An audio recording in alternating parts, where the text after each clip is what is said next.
Transron voice warning, syempre nakasabay dun sa pagpitik ng signal light. Video lang muna natin yung unit ni Sir Jobel Peralta ng San Miguel. Yan, bago niya iuwi sa kanila yung kanyang unit. Andy, isang pitik lang ng busina. Medyo gabi na rin kasi. 2 4 yung nasa... Yan. Okay na. Medyo gabi na kasi kaya hindi tayo makapag-soundcheck ng mas malakas na busina. Ibig sabihin, mas maraming pindot. 2 4 yung kinabit natin. Dito sa Sir Jobel. Ayan, ng may-ari ng unit na uwi ng San Miguel. Sir, ikutin ko lang sandali.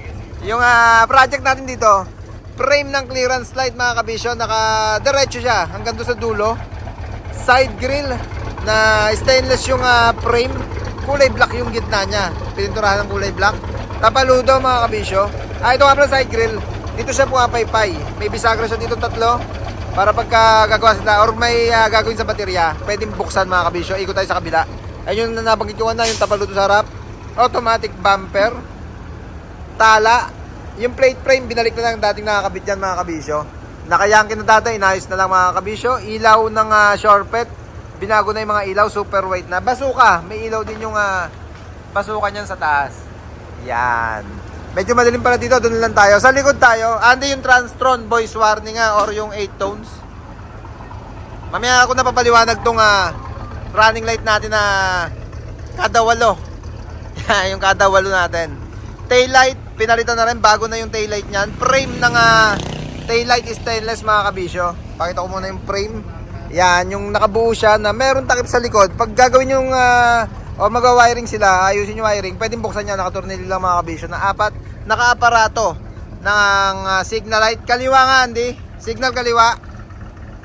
RJ, doon nga para marinig ni signal kaliwa muna ka mo. Malayo ako, hindi marinig ni Andy Naka-aircon kasi sarado yung bintana. Wakali. Yan, yun yung aparato mga kabisyo ng running light. Pagka sumisignal kaliwa, isa-isa siyang umiilaw at isa-isang namamatay din mga kabisyo. Kanan RJ. Yan, yung Transron voice warning, syempre nakasabay dun sa pagpitik ng signal light. Third brake light mga kabisyo. Yan, kung mapansin nyo, pag sumignal kanan, yung dalawang umiilaw. Isa pa nga ulit kaliwa RJ. Yan, priority lagi, yung gitna. Dalawa naman ng umiilaw sa kaliwa. 3 lang kasi yung tail light na or third brake light na nilagay natin. Yan na naka-frame ng stainless din yan. Syempre naman mga kabisyo. Yung mudguard pala, ito, yung mudguard, naglagay na rin tayo ng stainless plate sa ilalim na mayroong bender na parang siding ng jeep, kung makapansin nyo mga kabisyo. Yung upper siding ng mga PUJ. Ganyan yung bender nun. Yan, yung stainless plate dito mga kabisyo. Nag-sticker lang tayo ng medyo Japanese concept para bumagay lang doon sa design natin. Tail light, yung Japanese na design natin. Mudguard syempre, tsaka yung rear bumper. Atras nga kamo yung backlight, testingin natin. Backlight, naglagay na rin tayo ng LED light dito mga kabisyo na meron siyang 2, 4, 6, 8, 9 LED bulb, Surplus Japan, kaliwat kanan. Ayan yung sa kanan, ito yung sa Wakali. Pati yung sticker natin dito na Japan Finest mga kabisyo. Ayan, design natin dito yan sa tarima natin.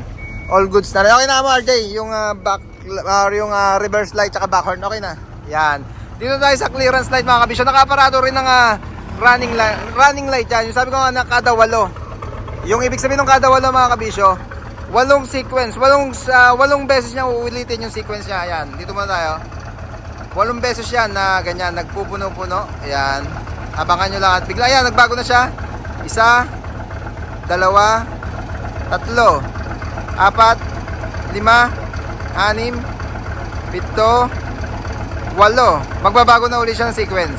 Ayan, last siguro last. Ayan, nagbago na uli ng sequence. Run, puro run lang siya. Kanina nagpupuno-puno yung bulb niya. Andy, stay mo nga as spark light yung yan, yung clearance light pala. Pwedeng switch na naka-stay lang siya as clearance light mga kabisyo. Yung 10 jet Inoue natin na LED bulb type na chrome lock. Chrome lock yung ginamit natin dyan. Medyo marami lang mga kabisyo, ginabi na. Kaya hindi na nahapyawan ng paglilinis mga kabisyo. Sa kanila na daw, sa San Miguel na ika-track wash at meron pa silang gagawin dyan sa unit. Magre-repack pa sila lahat ng gulong bago isabak sa biyahe. Andi pag running, ano muna, signal. Kanan.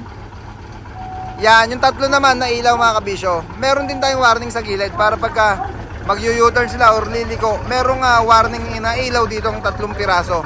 Na Shili Duo Super White yung gamit natin dyan. Run mo na ulit yung running light. Yan, yun yung mga sequence. 8 beses ulitin, kaya sabi ko kada 8, nagbabago siya ng tempo. Yan, 8 beses na magbabago ng tempo at 8 sequence din yung ginagawa niya. Kaya 8-8 yung running light natin na yan, kada 8. Dito tayo sa harapan mga kabisyo. Siyempre sticker, meron sticker yan, certified kabisyo, certified kabisyo, certified na Taribadan. Unit ni Sir Jubel ng San Miguel, Bulacan. Sabi ko nga na, pa-exit na sila, iuwi na nila sa kanilang garahe. Ayun yung running light sa kabila. Ulitin ko mga kabisyo, naging project base ng tail light, third brake light, clearance light na may running tayong aparato. Yung aparato rin ng signal light, clearance light na 3 super white sa gilid, side grill, upholstery, aircon, tala, ilaw ng Yankee or yung shortpet mga kabisyo, inayos lahat. Binap yung Yankee bracket ng side mirror, binaping na rin yung shortpet mga kabisyo, automatic bumper, Transtron voice warning, at pintura. Yan, pinapinturahan nila dito sa tarima natin yung kanilang unit. Sir Jobel, thank you po. Ay si Sir, nasa ating kubo, nasa bahay nga natin. Pa-exit na sila at pinlex lang muna natin yung unit nila. Hanggang dito lang mga kabisyo. Maraming salamat sa panood. Maraming salamat sa suporta. Please like, share, subscribe to my channel, Bakon Republic, para updated lagi kayo sa mga unit natin imasin. Peace, Bakon Republic!